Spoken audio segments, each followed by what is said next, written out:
Bonjour Florent Rodeau. Bonjour Julien. On fait avec vous le point quotidien sur la campagne américaine. On est à 49 jours, je crois. Vous nous apprenez d'abord qu'au moins 2/3 des électeurs républicains qui ont voté Trump en 2020 estiment toujours aujourd'hui que leur élection a été volée. Oui, ça fait 4 ans qu'on entend cette petite musique dans le camp républicain. En 2020, Donald Trump aurait gagné face à Joe Biden et l'élection lui aurait été volée. Le candidat républicain parle de tricherie, de magouille des démocrates. Le mieux, c'est encore de l'écouter. C'est un jour très triste pour les États-Unis. Cela ne devrait jamais arriver. Si vous contestez une élection, vous devriez pouvoir le faire. Je pense que l'élection a été truquée, volée. Voilà pour les mots de l'ancien président. Alors en chiffres, qu'est-ce que ça donne ? Eh bien, vous l'avez dit, selon plusieurs sondages récents, eh bien, entre 60 et 80% des électeurs républicains estiment que cette élection a été volée. Et quand on se projette sur la présidentielle du 5 novembre, eh bien, les chiffres, je vous les donne. Selon AP, 44% seulement des Américains ont vraiment confiance dans l'exactitude du décompte des voix. Alors quand on fait parti par parti, eh bien, 71% chez les démocrates ont confiance, seulement 22% chez les républicains. C'est tout simplement du jamais vu dans l'histoire des États-Unis.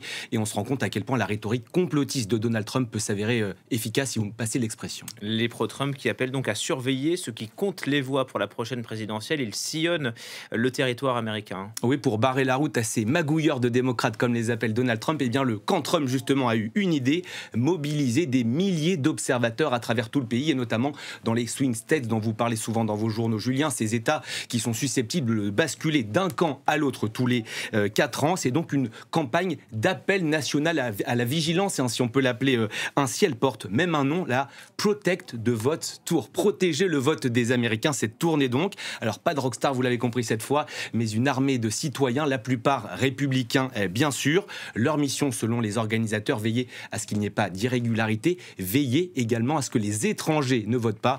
Un discours anti-étranger classique dans le camp républicain. Et est-ce qu'on a la garantie que Donald Trump reconnaîtra sa défaite s'il perd ? Vous connaissez déjà la réponse, je l'imagine. En tout cas, Donald Trump, il s'est exprimé à ce propos sur les résultats, sur d'éventuelles violences post-électorales comme en 2020. Et le moins que l'on puisse dire, c'est qu'il est très évasif. Jugez par vous-même. Si nous ne gagnons pas, vous savez, cela dépend. Il poursuit ainsi. Si tout est conduit de manière honnête, j'accepterai volontiers les résultats. Mais si ce n'est pas le cas, alors il faudra se battre pour le pays. On rappelle que l'élection 2020 s'est déroulée sans accroc. On rappelle également qu'il est toujours poursuivi pour avoir voulu inverser le résultat de cette présidentielle, notamment dans l'État de Géorgie. Et ça interroge, Florent, sur la stratégie de Donald Trump pour cette 3e candidature. Oui, on va parler un petit peu plus politique pure. À présent, on en a eu la confirmation lors du débat avec Kamala Harris. L'ancien président américain ne semble pas du tout intéressé à l'idée d'aller chercher les indécis, les modérés, ceux qui seraient plus à droite, plus à gauche, que sa ligne. Il aurait pu modérer ses propos pour aller chercher un nouvel électorat. Eh bien non, il conserve cette ligne dure, à l'inverse de Kamala Harris, qui elle, adopte un ton et une ligne beaucoup plus apaisée pour justement aller chercher ces indécis. On verra évidemment si cette stratégie porte ses fruits. C'est donc un moment important pour la présidence et la démocratie américaine. On est 4 ans après l'assaut du Capitole. Ouais, moment important, vous l'avez dit Julien, pour la démocratie américaine qui a besoin de se relever et dont les fondements ont été profondément ébranlés par ce 6 janvier 2021. Vous redécouvrez ces images,